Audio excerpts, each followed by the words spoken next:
Hi guys, happy Tuesday. Welcome to Dharma Talk. I am Rabia Ilahi, a psychotherapist and energy healer down here in Houston, Texas. For any of you that are joining me for the first time, the word Dharma can mean many things. It can be our purpose or one's purpose. It can be right action or doing the right thing.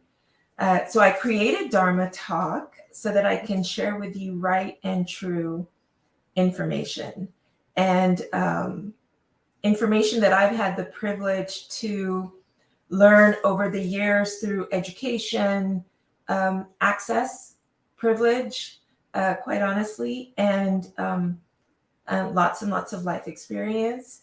And I want to share as much as I can with you. And my number one intention is always to be of service to you in the highest way that I can be. And every topic, every guest that is ever on Dharma Talk is after the same thing, is to be of service and to provide good and true information.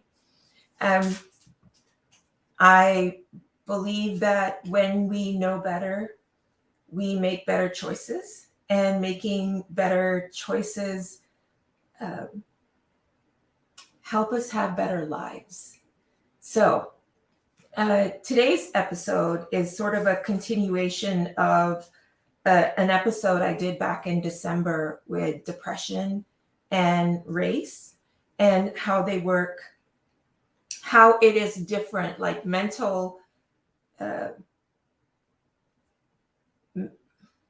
wellness, mental health, issues with emotions and thinking, they show up differently in different cultures and different races. And then there are added pressures that can exacerbate things that maybe many humans go through: anxiety, depression, fear, loss, all of that. I don't want to spend a lot of time trying to convince anyone that race and culture and systemic issues are real. I am 100% in the belief that they are, and the more we are aware of our brothers and sisters who look different and are different, the more we can be as a community, because that is one thing I think COVID taught me, and hopefully taught many people, although that's not what is being seen in the world right now, is that we are a community, the entire globe. And that is why the entire globe went through the same thing.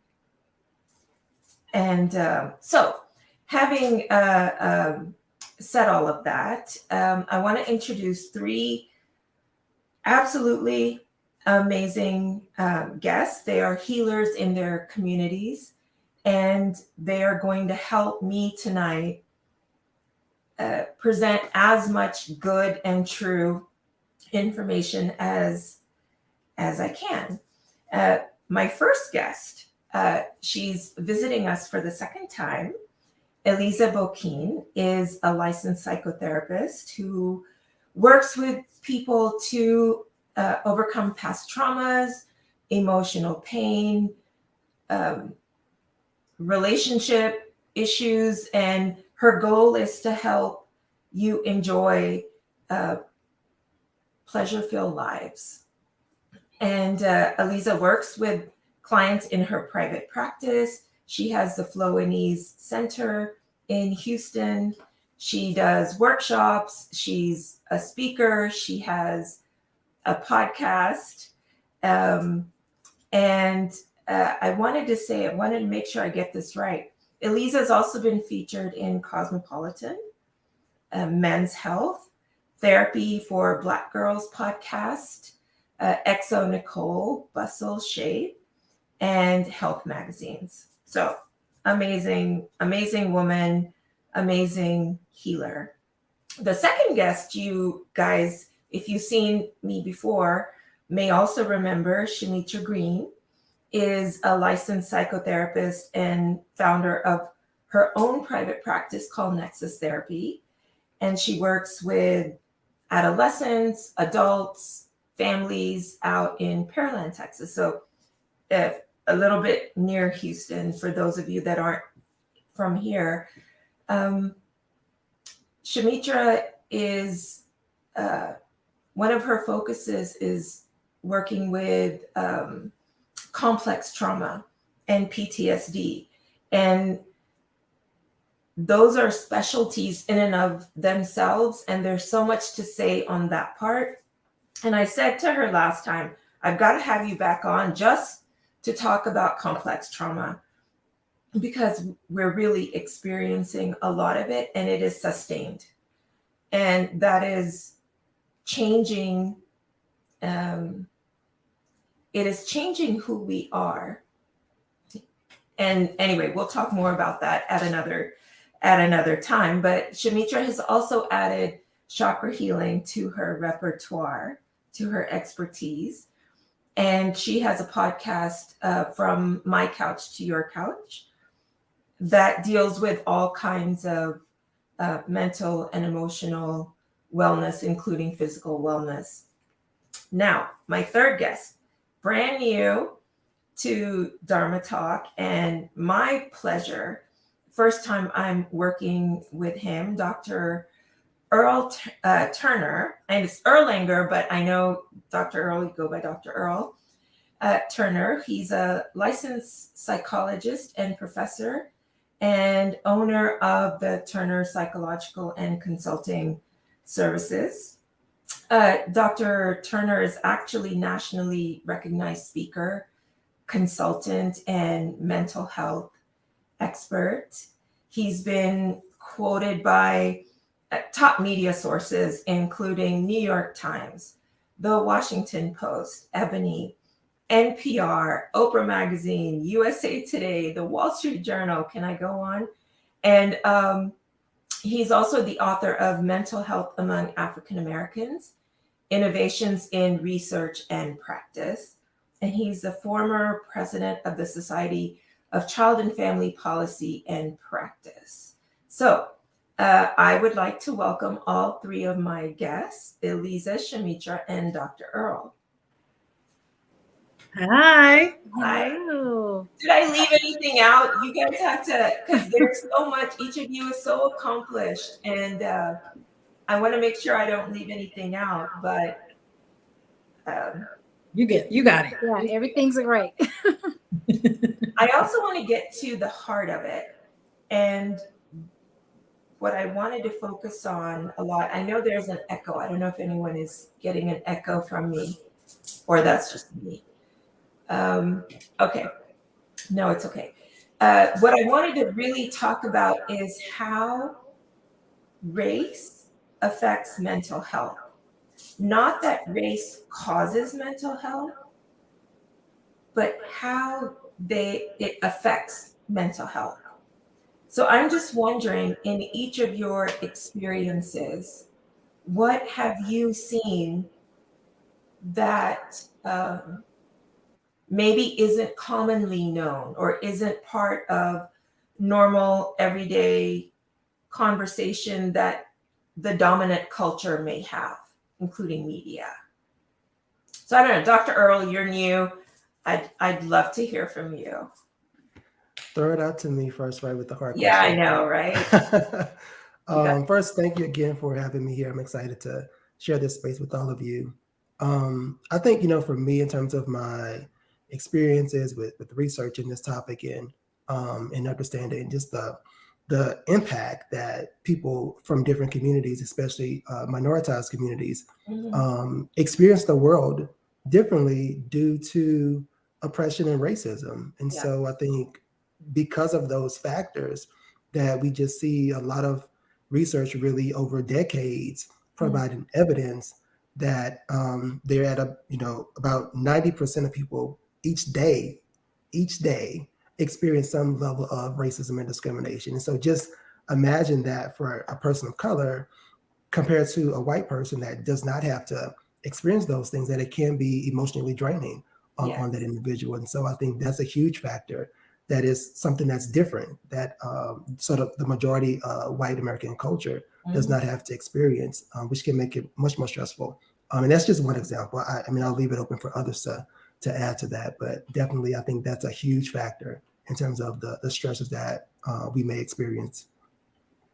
Yes. Yeah, just kind of to add what Dr. Earl was saying is there's unique stressors and unique factors that even people within the Black and Brown community are going to deal with that other people of color may not face, and certainly that white folks are not going to face. And so it's that prolonged stress, that chronic stress that we're under that has these long-term effects, not only on our mental health, but on our physical health as well, where one's physical safety, right? Like I'm sure Dr. Earl could tell you all the times where he might just be trying to get to work and is worried about getting to work. And just because of what he looks like and when he's coming out into the world, the threat that is there. And I think 2020 especially just highlighted on a whole other level.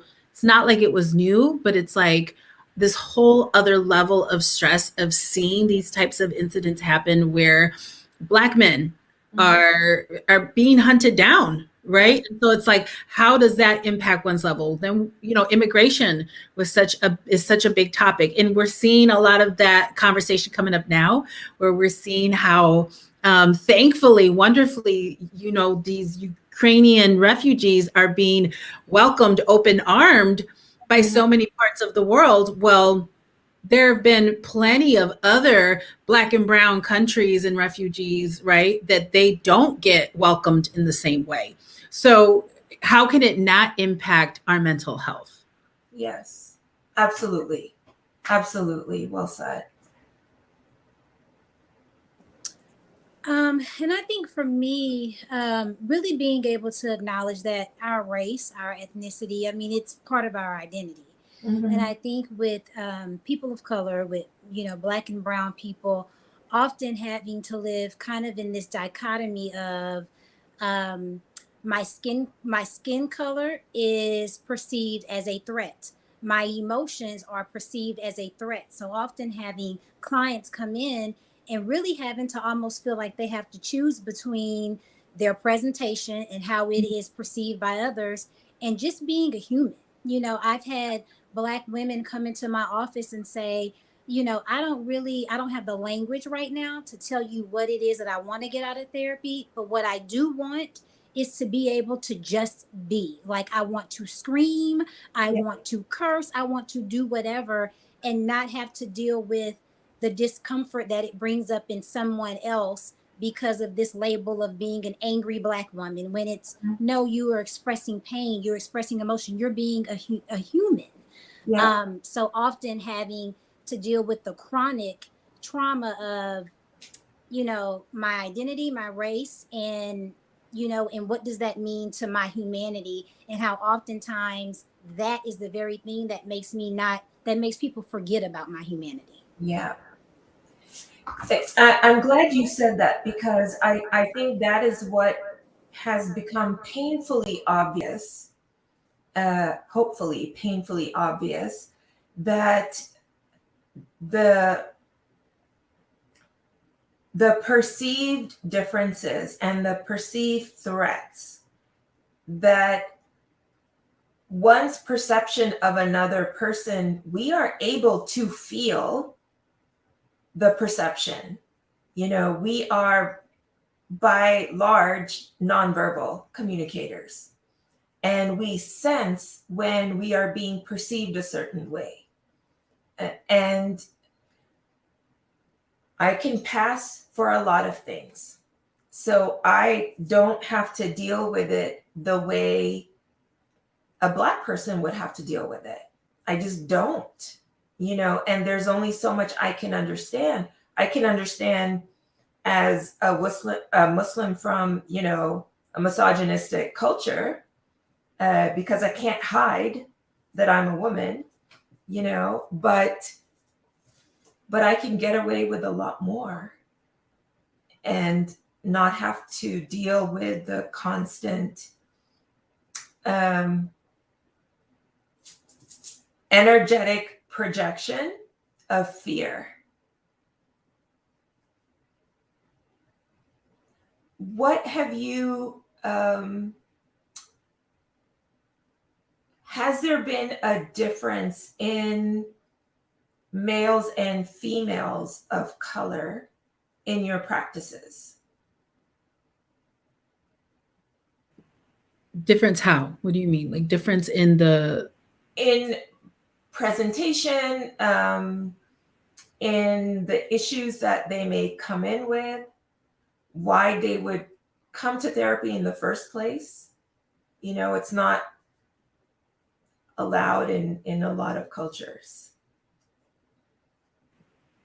Yeah, I would say one of the things that I think is promising is, I would say within maybe the last 4 to 5 years, I think as mental health has been more of a conversation within our communities, whether that be because there's more celebrities coming through, there's more musicians coming through that are being transparent about their own mental health challenges, about encouraging therapy, that I'm seeing more Black and brown folks in therapy. So I will say with my practices primarily consists of Black and brown folks, right? Like probably like 95% of that.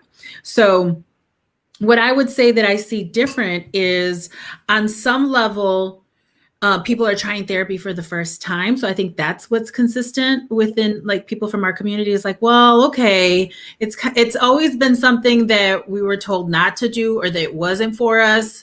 That's not what we do. We go to church, we talk to the priest, the pastor, we pray it away, or, we keep those types of conversations within the house. We don't put our business out there. And I think now there is a more openness. And I still think that though for women, because the majority of us are socialized to be in touch with our emotions, to express our emotions, there's a difference between that and then the men that are coming to therapy where it's like, even just learning that, what do you mean? What am I feeling? So I think the openness is consistent. And yet like what they might be showing up for and how they approach it. Because one of the things that I really appreciate though also with men is they're very goal oriented. Right? So here is my issue, like let's get to it, right? So and they'll be a lot of times be very motivated, but then it's again like what is it that you're working on? It may be more of like how to increase my emotional intelligence, right? Whereas the women that aren't socialized to know who they are and be assertive and ask for they want, that may be more of what they're working on. And just to sort of add to that, I think part of the challenge sometimes is that it's not that men are not emotionally intelligent. I mean, obviously, depending on someone's background and their socialization, that could be really different. But I think another huge barrier is that because of the way that the majority of men are socialized, and I'll put myself out there too, because I think even as a psychologist, sometimes I have to overcome that challenge about, talking about my own feelings as well. So from that perspective, like I get it. But I think the other piece is that because a lot of men have had these like rigid expectations of themselves from society, from their communities, from their wives, from their girlfriends, that they also then don't necessarily feel comfortable expressing those emotions, even though they can and that they do in certain spaces, that in the therapy room, that's a lot different than if I was talking to my friend or my buddy about my feelings of what's made me angry or why I'm disappointed or sad about this relationship. Yeah. And so I think that also it can cause some challenges with that in terms of that openness in therapy. And so I think when there is, if we talk about this relationship in therapy, if the therapist is male and it's also a male client, I think those dynamics can be different, not always, but I think that there may be this vulnerability that is allowed, that he allows himself to feel when he's working with a male therapist, as opposed to him maybe warming up potentially, to a female therapist. Yeah, I can see that. Because there are gender, it is not just culture and race. And I know there's a comment about replacing possibly the word race with something more accurate. So we can talk about that too. But there is, gender is also, and I'm talking cisgender, right? I'm not even getting into they and them and fluid, non-binary. And that adds another level of complexity. One of the things I hear a lot is, I think, Eliza, to your point, well, pray it away. Why do you need to talk to somebody on the outside? Go to the pastor or the preacher, or only crazy people get therapy. And I don't want to have to pop some pills that I'm going to be dependent on the rest of my life to function, to be happy. What is y'all's experience with that? Or what would you say to someone that's like, therapy's only for crazy people? Dr. Earl. It's like I was trying to hold myself back. I know. I saw you. I'll just jump in. Because I think that's something that I've heard a lot, from some of my clients that I've worked with in the past. And it's something that I talk a lot about, particularly in social media spaces, or if I'm doing interviews. I think we need to really think about the language that we use when we talk about therapy, because I think historically, the way that, without sort of going through the textbook, for people that have been in the field, like we are aware about where this field started from, in terms of at least sort of American, psychology counseling. But I think we do have to really change the language and normalize the benefits of therapy, and that you don't have to have a label or diagnosis to seek help or talk to someone. And I think one of the really important conversations that we've been having more is about how do we talk about therapy as more sort of a wellness perspective. So we have wellness checks for our physical health. Yeah. Why can't we have wellness checks for our mental health? Yes. And so I think if we can begin to use that language and talk about therapy in that way, in terms of how it can be helpful to give people some tools and skills to navigate different situations, then we may be able to remove some of this stigma that has remained over decades when it comes to, this idea about it's for crazy people. Yeah. And kind of adding to what Dr. Earl is saying, so my philosophy when people come to see me is to share that the therapeutic space is really a space where my humanity meets your humanity. And because I often share, oftentimes we look for healing, we're kind of looking through the front door and it hits us from the back door. So whatever you're coming in here for, that is the catalyst that brought you into this space. But once you get here, that's kind of why you're sitting here and you realize, I've been telling this lady all this other stuff that's coming up, and it wasn't initially what I thought that I was coming in here for. Yeah. So, I share with them, part of what makes this a beautiful transaction is we may not have experienced the exact same things in our lives, but it's about what these experiences have brought up for us. So if it's brought up sadness, if it's brought up betrayal, if it's brought up abandonment. And so we can all, for the most part, think of moments in our lives where those emotions, those experiences have been evoked. And that's where the empathy and the shared humanity space comes in. So in that languaging, it really just kind of helps people to just normalize that it is hard being a human, just period. And so it does not have to come from some medical DSM book. It doesn't, you can come in and really just deal with your heart woes. That is what this space is for. And so being able to kind of bridge it from that, from some of the less clinical terms, and really make it about using human terms is what softens people, and it makes people feel like, okay, there's a place for me. And the other thing, especially when working with minority communities and just kind of, church, religion, that has been our resourcing for the longest time, for our survival, and so much that we've been through. And so I never, never knock it. I'm a Christian woman myself, but what I evolved that conversation is into the relationship that you have with the word strength, the relationship that you have with the word resilience. And what does that look like? What does that look like as a Black man? What does that look like as a Black woman? What does that look like as a brown woman? And because I am a family therapist and everything is relational to me, I often like to allow for people to kind of really sit in that space of, how is this a part of my identity, And so then that goes to a further conversation about, okay, so in your family, strength was seen as bear down, take it, pray about it. And so it just helps them to be able to trace it outside of more than, oh, it was more than just about praying. It was about how my family saw strength, how my family saw resilience, and then being able to say, this is what worked for me then. And I thank those things, because I wouldn't be where I'm at without that resourcing. But now, in where I want to move forward, there has been some limitations and some challenges, and I'm kind of stifled.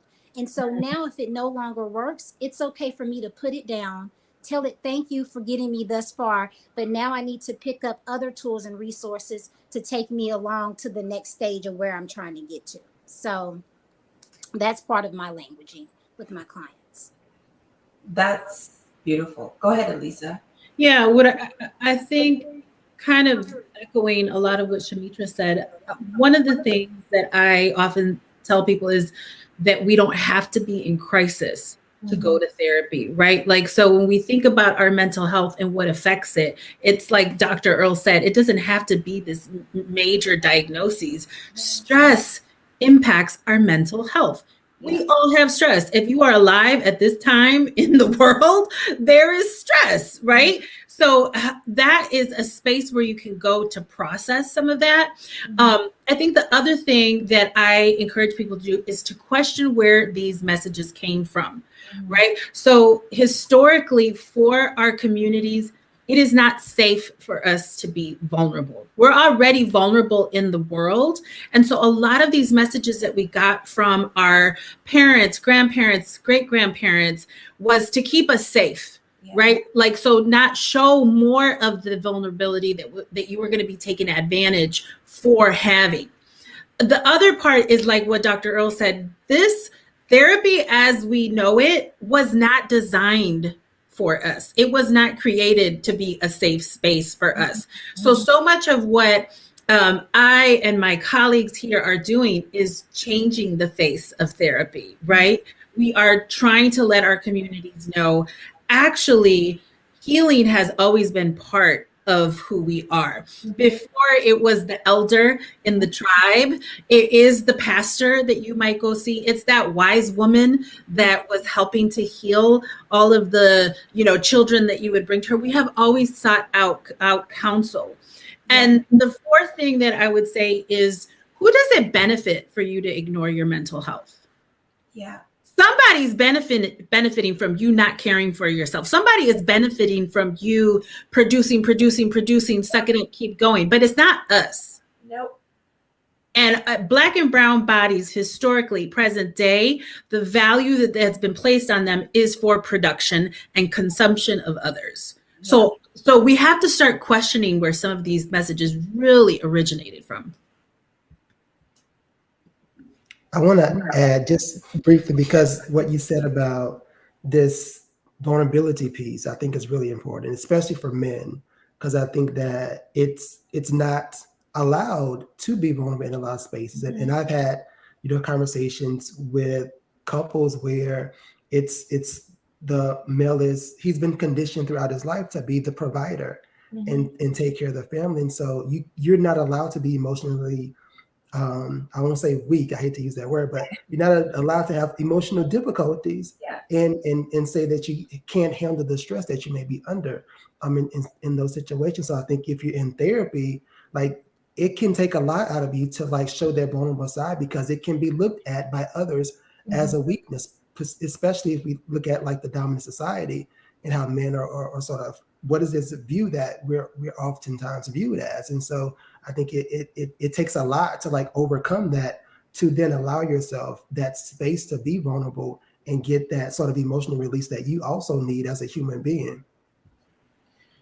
So I completely agree. And I, safety, and is so critical. And also the languaging, like we've been talking about, the languaging of vulnerability, that showing emotions isn't a weakness.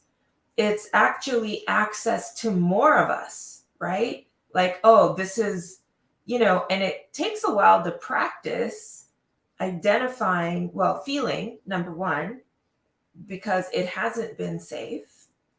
And then identifying what that feeling may be, and then what can I do?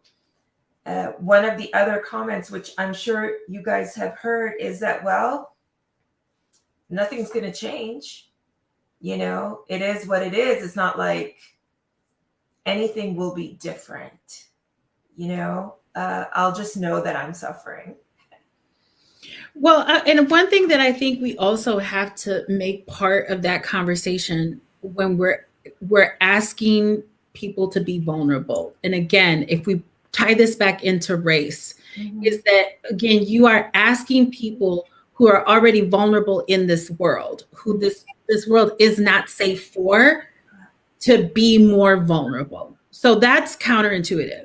The other thing, I think we're talking about how difficult it is for men to be vulnerable. And again, add to that race, a Black man, a brown man, I think the other side of the coin to that is, as women, we are also socialized not to see that in men.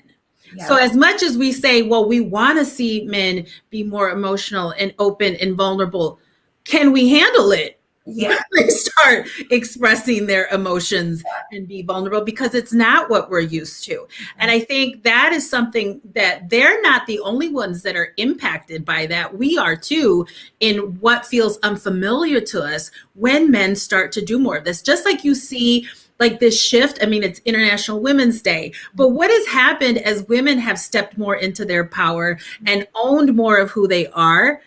It's been very unsettling to many, because this is not the role that you were assigned for your gender. Yes. Well, we're going to have to experience that on a level also when we're telling men, embrace this part of you. Can we truly embrace it? Yes, I've had couples where when in heterosexual couples, when the man is saying like, oh, he's in his emotions, and she's looking at him like, wait, I don't want you to cry. What am I supposed to do when you're crying? Because I'm the one that cries. Being relationship oriented, we don't know what to do as women. I think that must be so scary for men, that they're allowing something in themselves, and then there's a judgment by the person that they're possibly closest to. That's tough.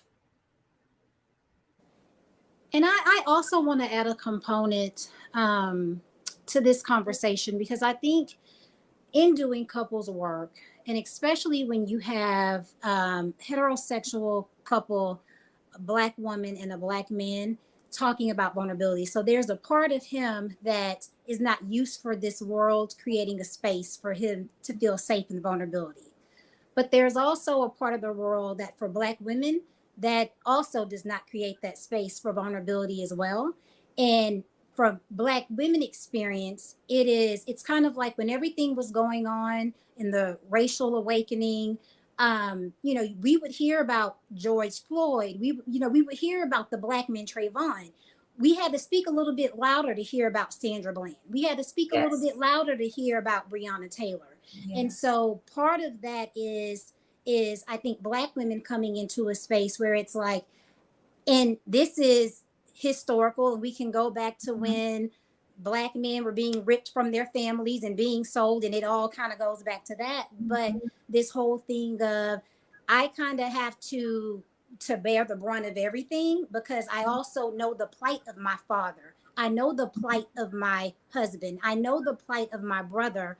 And so, but while they're dealing with this, how it is as a Black male, I'm also dealing with the Blackness of my skin and the patriarchy and what that looks like. And sometimes when you have a couple, it breaks my heart sometimes to see that they're both needing for the other to see their vulnerability, because Black men are also used to having these strong Black moms that have just made a way. We don't know how she did it, but she just made a way.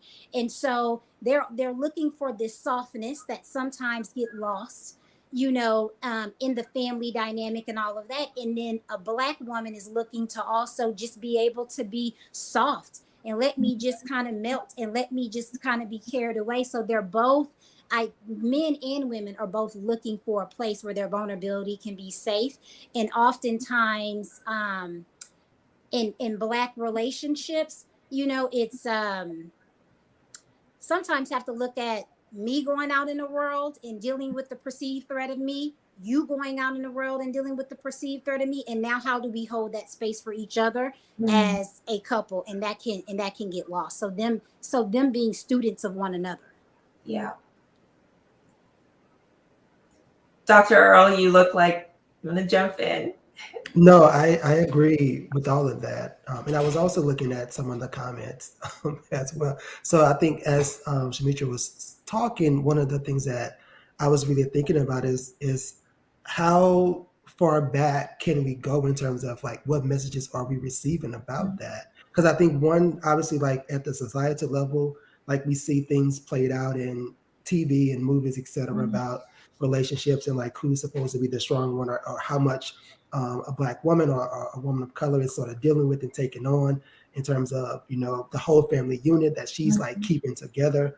And then we have these things that we see in our own families about that. And I sort of mention this, often to people, little self-disclosure, that even though I am a therapist, I'm in a profession where I've learned and been conditioning myself to be more okay with talking about feelings, that it also is hard sometimes when I'm in my own family and the space that's given to me to do that is not always there. It's like, okay, I have conversations with family members and it's a short conversation. We check in and like it's gone, but that's the way that we've been conditioned as a family. Like men aren't supposed to have long conversations and talk about a lot of things. And so I think it takes a lot to get through that. And sort of the comment that was in the chat box is that I don't know what that time limit is to, like, how do we rework our understanding about what space that we need as humans to be vulnerable and to give each other that. I think it's going to take a lot of time, because we rewind a lot, historically, not just within our own families.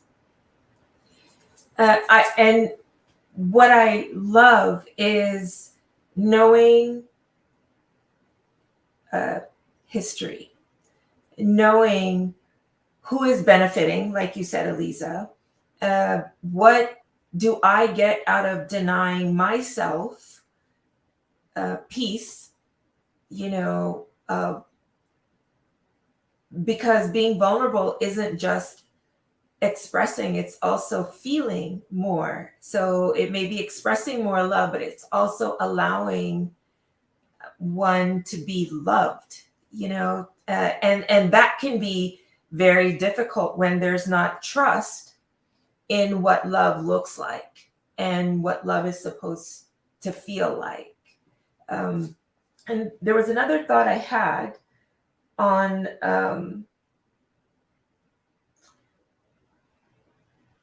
the point about where is this thought coming from, or where does this belief come from? Is it my belief? Is it my family's belief? Is it my neighborhood or my socioeconomic level?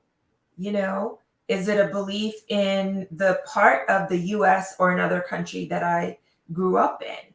So what is mine? And I think that's challenging.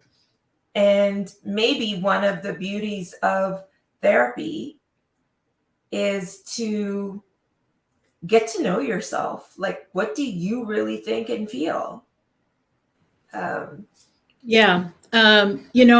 think to add to that, as we're talking about how race impacts our mental health, well, when we think about unprocessed trauma that gets passed down in the DNA, right? Which there is plenty of research to show, epigenetics, like this happens. So I don't just inherit, my grandmother's facial features and my hair color from my ancestors.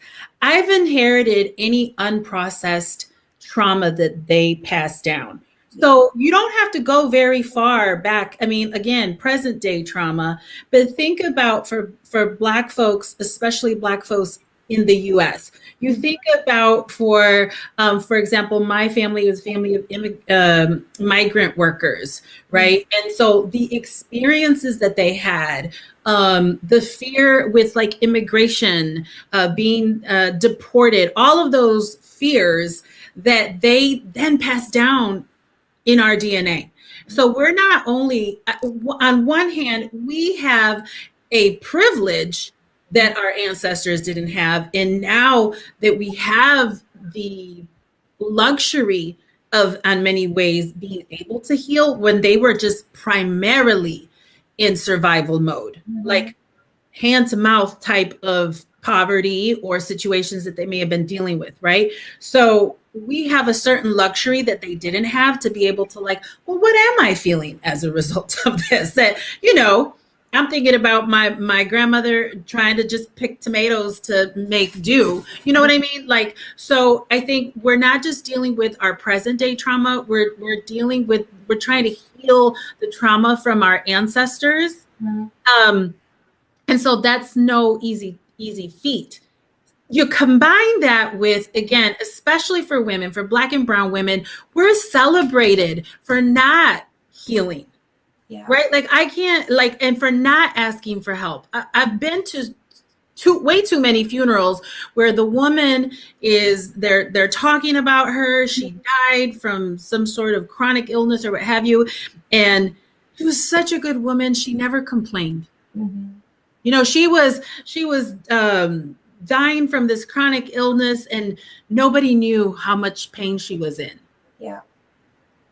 We're celebrated for you're celebrated for not, for not complaining, So those, I think, are those bigger questions that we have to ask.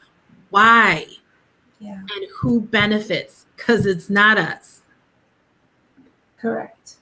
The other thing too, I want, as you were saying that, Eliza, it made me think about, I think another reason why people endure so much and have difficulties with going to therapy and getting healing spaces is because of the way that our ancestors have dealt with this trauma. And so I can think again, like for my own self, that in terms of Black Lives Matter and everything that happened in 2020, sometimes I would think back to say, our ancestors have dealt with a lot of things in civil rights and stuff. Like if they can go through all of this, then I can sort of deal with some of the things that are going on. So I think for a lot of people, it's that, we've dealt with so much, we're going to be okay. We don't have to go to therapy and sit down and talk about it and process all of these things. But in reality, we do, because if you do hold all of those things in, it's not healthy for you, and it can lead you to more emotional difficulties and obviously, some physical challenges as well. And so I think that's a huge barrier that, we have up against us, even though things are changing, we still now have to overcome this mindset that we've learned all of our lives historically about sort of how do we cope when life is tough. Yeah. And I would say to that also, we now the thought evaporated. Oh, but what I was going to say is, like, so those messages were well intended, but they were in survival mode. Yes. Those are survival mode messages. We don't want to just survive. Like, we are ready to thrive. You know what I mean? And so, which is also, again, it's very difficult to thrive when you're in the middle of a pandemic and the world is on fire, you know? So it's all of those things that we want to take into consideration when we're thinking about wellness, just overall wellness. And you know, I wanted to kind of like go back to the part of the unprocessed trauma. If you haven't already checked out the book My Grandmother's Hands, by Resma, I don't want to mispronounce his last name, Menakem, but he talks about not just like the unprocessed trauma that Black and brown folks have, but that white folks have. Yeah. Right? Like, so what was it like for white folks' ancestors when they were viewing lynchings? What is the stuff that got passed down in their DNA? And how does that impact them today? So we can't get away from race and mental health, no matter what race, because that, you know, somebody mentioned that that's a construct also. But you know, it all impacts overall our health because there's so many layers to us. And that part is education. To me, it's getting awareness in everyday language that our genetics do carry changes based on trauma that our ancestors faced. And if we don't heal, some of that is passed down to our kids and grandkids and on and on. It's not like a moral failing. It is a physiological effect, you know, and just like stress and depression and fear, living in fight or flight, what that does to your system and how it keeps us from accessing the thriving part of our brains because it's all back here, you know. So it's deep. It's deep. I like this conversation because I think it's critical that we make it normal to know that our emotions are just as real as toothaches and broken bones. And the pain of growth is, maybe therapists can be like spotters in the gym. You know, this is heavy. I got to lift. Can I get a little bit of help? You know, or show me a better technique, which we don't seem to have an ego about that. But with therapy, it's different. And I think also how powerful of a notion is that by you tending to yourself, and we kind of started this conversation with being part of a larger community, being part, like the pandemic showed us we are connected on a global level, but how powerful that my own healing helps to shift the DNA of my lineage, present day, future, and past, because our relationships to our ancestors and our, you know, how the relationship, because we still have relationships with them, right? Like that shifts the relationships we have with them, you know, and I'll give you like an example, like my father passed away last year.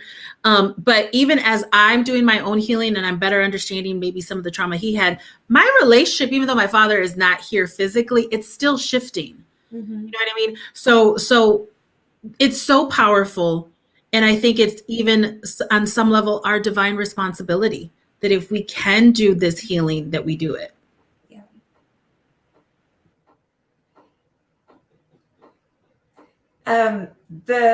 One of the things that I try to mention a lot is access to information and access to getting help. And I'm wondering what ideas or what could be available to someone who thinks, well, it's too expensive. A lot of the therapists don't take insurance anymore. And what am I going to do? You know? So this thing about access.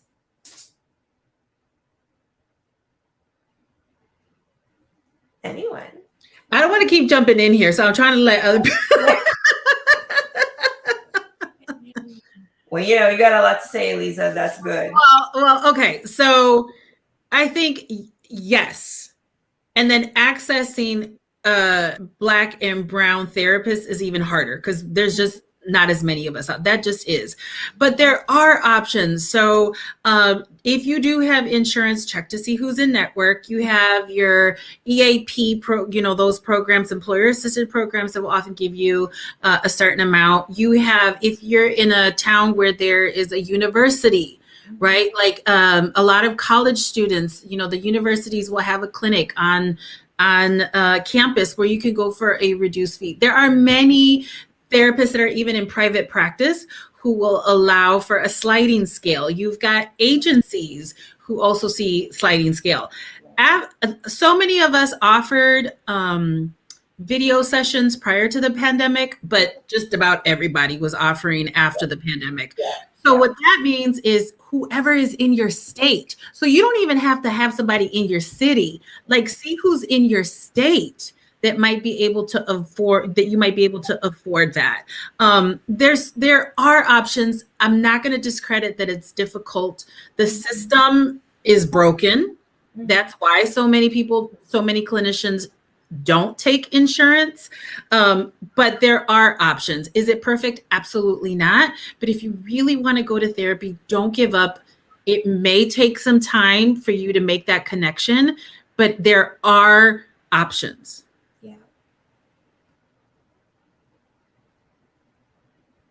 Well said.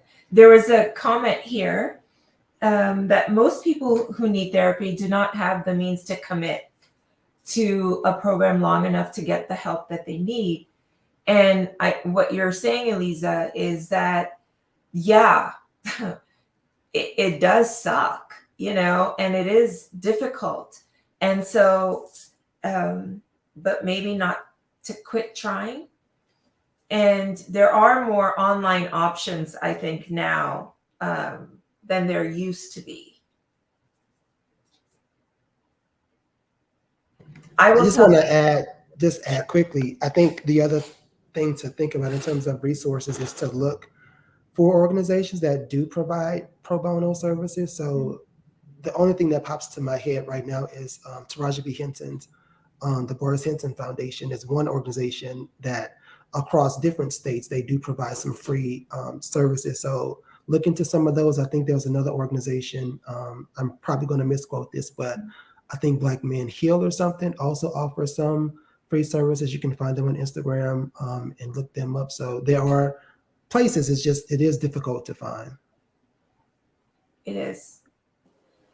And I also think that the healing process is on a continuum, right? So a lot of times, even resources like podcasts that are out there, people come to therapy and a lot of insight and awareness is delivered there, but the work happens in the ongoing application of your life. That's really where the healing starts to happen. So even if you're in a space where it's like, let me look up mental health podcasts, because they're having conversations around whatever, you may be challenged with, where people are giving out resources or they're giving out tips. And so you're starting to take in information that you need. Typically, you're also being provided with maybe workbooks or resources, but all of those things, typically when you're in therapy, are complementary to what we do in therapy anyway. So even if that's a place where you have to start, that within itself is you being the agent of change that you need for yourself and for your family. So I would even explore, those resources as well. One more thing that I often forget is group therapy. Yeah. A lot of agencies, hospitals, even therapists in private practice will offer group therapy. So it could be a fraction of the cost of what you might pay for individual. And group therapy is very powerful also because we don't heal in isolation. Mhm. Right? So being part of a group, often you'll get a different dynamic than you might in individual therapy, and we heal in community. Absolutely. I self-disclosure, I did group therapy for quite a while before, I went back to school to learn what I'm doing now. And it was invaluable because my relationship stuff showed up with the other people in group therapy. And so it was like live in the moment type of awareness and support and practicing vulnerability in front of other people. And also, there's so much going on in our minds, but talking about it and getting feedback, maybe not advice in group therapy, but just feedback, or like, oh yeah, I did that too, which is priceless, to know that you're not alone in your experiences. Yeah. And kind of just echoing what Shameitra said, that there are many paths to healing. So therapy is great. We're all advocates here, but it's not the only way to heal. And so I love what Shameitra said, like, start where you're at with what resources are available. And these days, there's so many resources out there.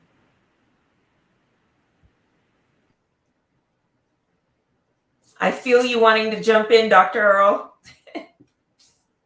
No, I was just agreeing. I'm the choir back here. Oh, yeah. So, I think definitely, podcasts are great resources. Self-help books can also be helpful for people that are self-motivated to do that. Yeah. But you do have to know yourself, because I think for some people, like, podcasts, books, support groups are not what they feel is helpful for them. So I think understanding that is also one important part of the healing process, is like knowing what you need, because if it is that one-on-one relationship, then you probably are not going to feel as supported in a group therapy setting. So you do need to sort of understand those important aspects as well. I will say that I did my internship at a nonprofit, and we did really, really good work. Even though we were interns, we were very closely supervised. And you could come in for $25, a session, which maybe you could go twice a month or a little more.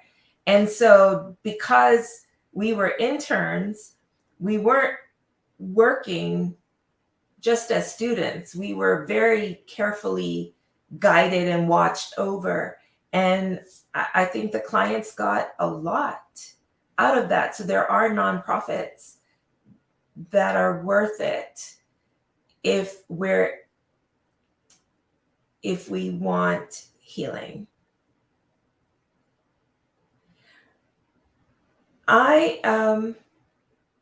We're close to time, so I want to ask each of you that if there's one piece of advice you could give to anyone watching who is Black or brown, what would that be?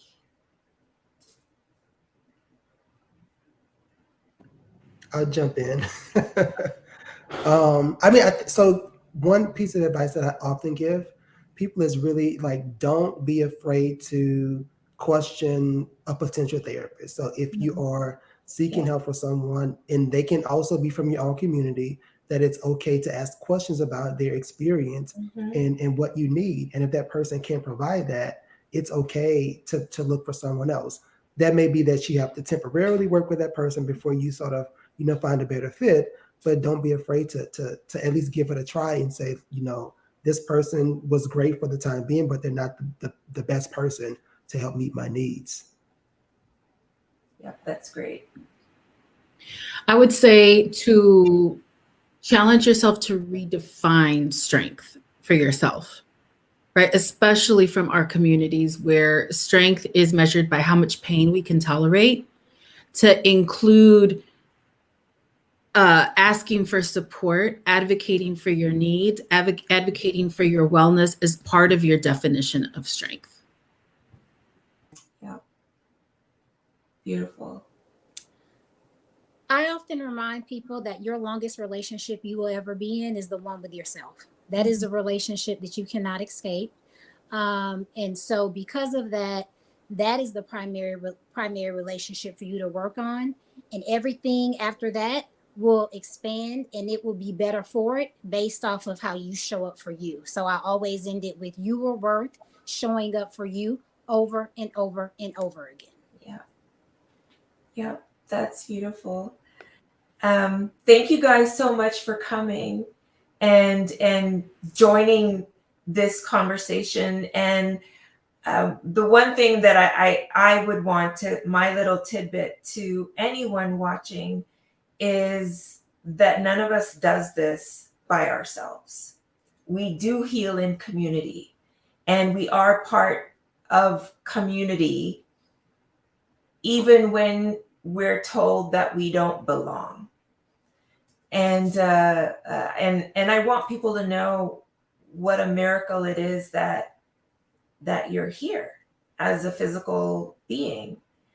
And life is hard, we don't have to do it by ourselves. So thank you guys again. Thank you. Honestly, I'm honored and humbled by your experience. And for all of you guys watching, thank you very much. Thank you. And I'll see you next time.